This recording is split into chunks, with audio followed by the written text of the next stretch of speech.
Hi guys, how are you? I am Gemma. I am an intuitive life coach and yoga teacher, as you've probably figured out once you've got to this channel. So today we're going to do a video about anxiety. And more specifically, I want to talk about how anxiety can actually really help us. There's a book called The Wisdom of Anxiety by a lovely lady called Cheryl Paul, and that is really the sort of crux of what I want to talk about is how anxiety can be our body, our higher selves, the part of us that knows better than our brain, is communicating with us through the feelings and the sensations of anxiety. So let me give you an example from my life. So as I was thinking and preparing for this video, I've made some notes. So I'm going to sometimes refer to my notes to make sure that I cover everything. So I want to make sure we get this really clear. So as I was preparing, I chose a story that is very hard-hitting from my own life, very vulnerable. And as I was preparing, I was writing some notes on my computer, and I just finished writing up the notes for the vulnerable story that I'm about to share, and my computer froze, and it looked like the document was going to get lost, and I thought, oh, that must be a sign from the universe that that story should not be shared, which was a relief because it felt quite vulnerable. And then I fiddled around, and lo and behold, there the document was. So I'm sharing it, but a little note, it is a vulnerable share, so please bear with me. So one of the times that really stands out to me when we're talking about anxiety, and where anxiety has sent me such a clear message, it was a number of years ago when I was married. And it was a really, really difficult time in my marriage.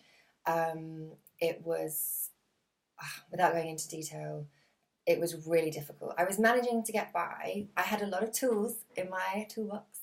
I was saying lots of affirmations, I was meditating, I was exercising, I was doing all the things. And I would say I was positiving my way through that time by keeping my energy up and saying it's going to be okay and carrying on. And really, I wasn't doing that great. But on the outside, I probably looked like I was doing okay. So I went on a trip with my family without my husband. And it was a cruise, actually. And I was fine, the first couple of days, fine, jokey.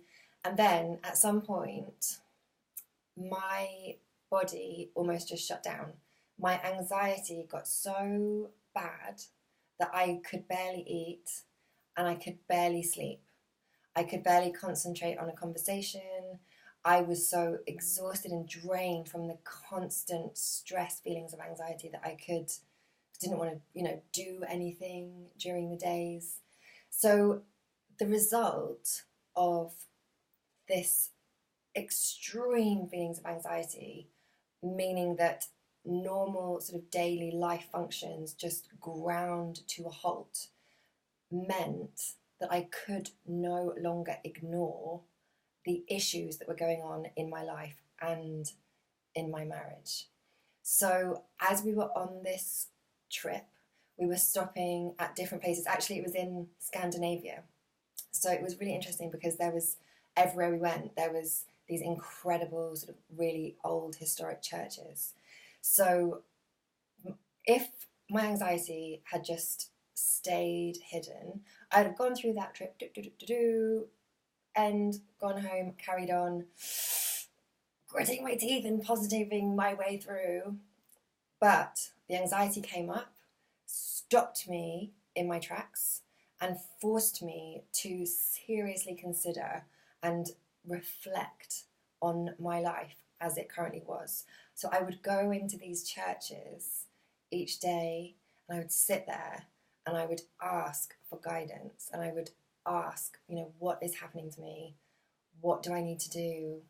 Anything, any option seemed crazy in that moment. But you can see how these horrible feelings of anxiety, and don't get me wrong, it felt absolutely awful, terrible, lack of sleep for days and days. But it really did bring what I needed to consider to the forefront.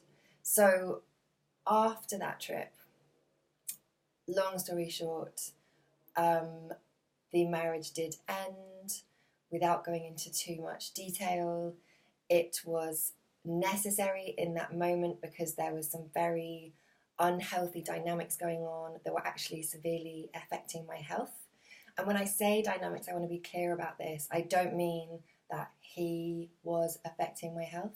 I mean the dynamics between us. It takes two people to create a dynamic. As they say, it takes two to tango. So the issues that we both had going on that created these dynamics really needed to be healed. And it just so happened that in my case, he didn't really want to take that journey with me. So the marriage ended and I went off and took that journey of healing my own patterns and my own issues and my own wounds myself. And you know what? It was absolutely essential that that happened. It wasn't essential that the marriage ended. And I also want to say this. I think relationships where there are unhealthy dynamics or a little bit of toxicity going on, it involves both of you. Do not think that it doesn't. It does. It takes two. But I also really believe that you can heal yourselves and those dynamics together and go on to make those relationships stronger and better and happier. All it takes is for both people to want to do the work and really commit to making it work. In my case, no, that was not the case, but it absolutely can. So don't think that if there are unhealthy dynamics going on in a relationship that you can't figure it out. I believe that you absolutely can, as long as you're both willing to commit and do the work. So, as I was saying, it was absolutely essential that I be woken up by my anxiety to the realization that something absolutely had to change. Either the relationship had to fundamentally shift as we healed together, or it had to end. And that was borne out, and there was even more evidence of that a short time afterwards when I was diagnosed with an autoimmune disorder. And I wholeheartedly believe that that was in a large part due to the years of playing out those dynamics in a relationship. And not just that, the ways that I was living my life through those patterns that I was playing out in my relationship as well. So one example of that is people pleasing, just to keep it very simple. You can imagine all the energy that gets expent. That's not a word, is it? Spent. People pleasing. So I did get very sick as a result of how I was living my life. So the anxiety came in this case, like a battering ram, because that is what I needed, and clearly I had not been listening before, with a very clear message that it's time to listen, realize, and make a change.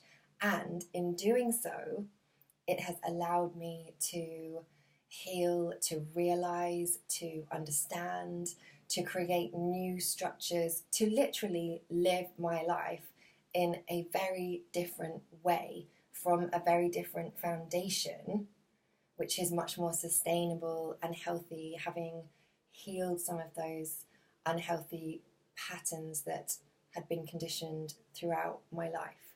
So that is a very extreme example of where anxiety was a crucial messenger for me in my life, to realize something, to listen to my body when my mind was unable to and or unwilling to.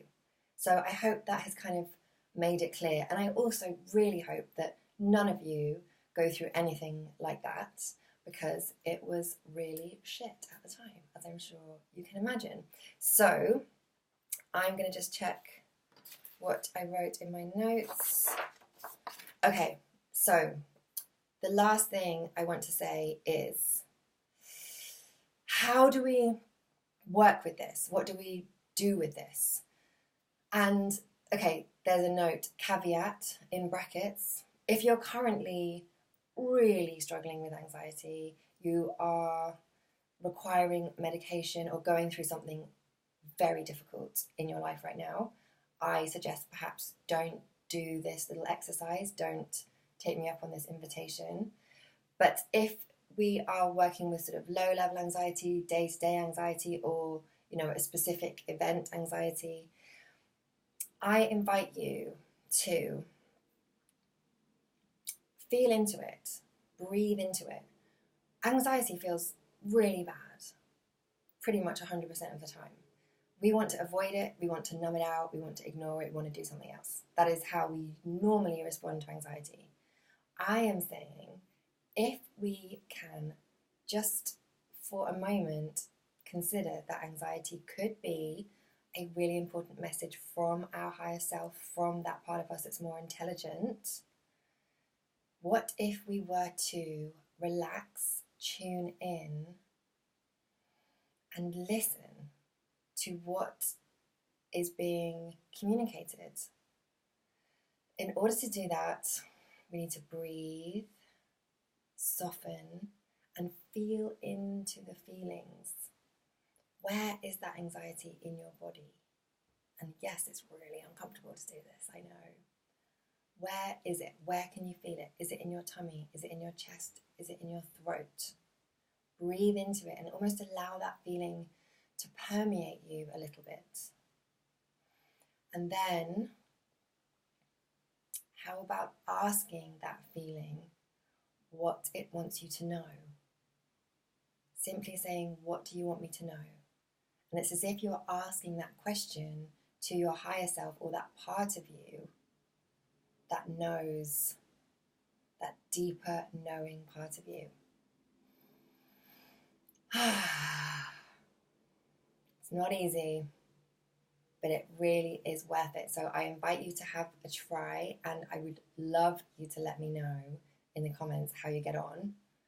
If you have any questions, anything like that, pop it in the comments below and I will get back to you, I promise. So, can we consider the anxiety that we're feeling to be the wisdom of our soul? Okay, sending love. Mwah.